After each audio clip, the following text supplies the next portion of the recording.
اللہ کے نام سے جو نہایت مہربان اور بڑا رحم والا ہے۔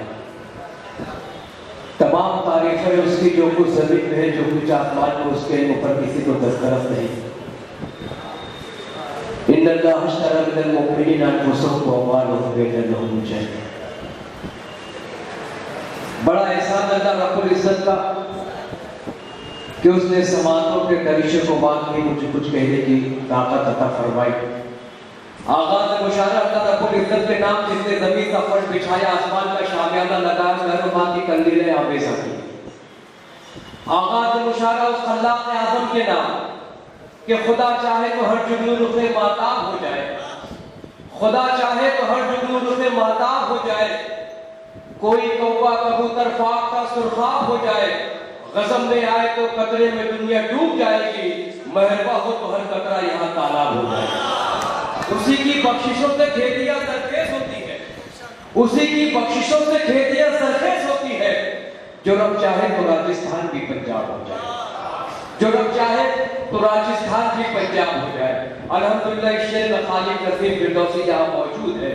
آئیے اللہ کی بے انتہا حمد و ثنا کے بعد کہ اللہ علی کل شیء قدیر، آئیے اس کے حبیب کا تذکرہ کریں، صاحب جمال کی بارگاہ میں نعت و محبت اور مناجات اسی کے ساتھ ساتھ صلاۃ و سلام کا نذرانہ پیش کرنے کے لیے میں بہت ہی خوبصورت اور باوقار شاعر کے حضور چلنا چاہتا ہوں۔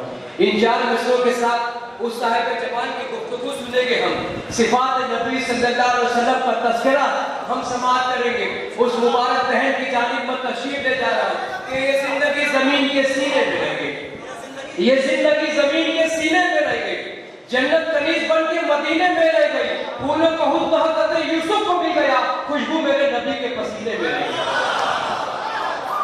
خوشبو میرے نبی کے پسینے میں رہ گئی۔ آئیے اس عظیم الشان اور باوقار مشاعرے کا آغاز صاحب جمال کی گفتگو کا کرتے ہیں، اور میں بہت احترام کے ساتھ آواز دے رہا ہوں کہ نور پہ مجھ کو نور لکھنا ہے، زندگی میں ضرور لکھنا ہے، آسماں چاند کا ورق دے مجھے اس پہ نام حضور لکھنا ہے۔ نبی کریم صلی اللہ علیہ وسلم کی بارگاہ میں نعت سید المرسلین کا نذرانہ پیش کرنے کے لیے میں بہت ہی پروقار شاعر جس کا نام سنتے آپ خوش ہو جاؤ گے، اس وقت میں گزارش کر رہا ہوں مالیگاؤں شہر کی آبرو سہیل آزاد صاحب سے ملتمس ہوں کہ آپ مائک پر تشریف لائیں اور نعت پاک کا نذرانہ پیش کر کے اس مشاعرے کو باوقار کریں۔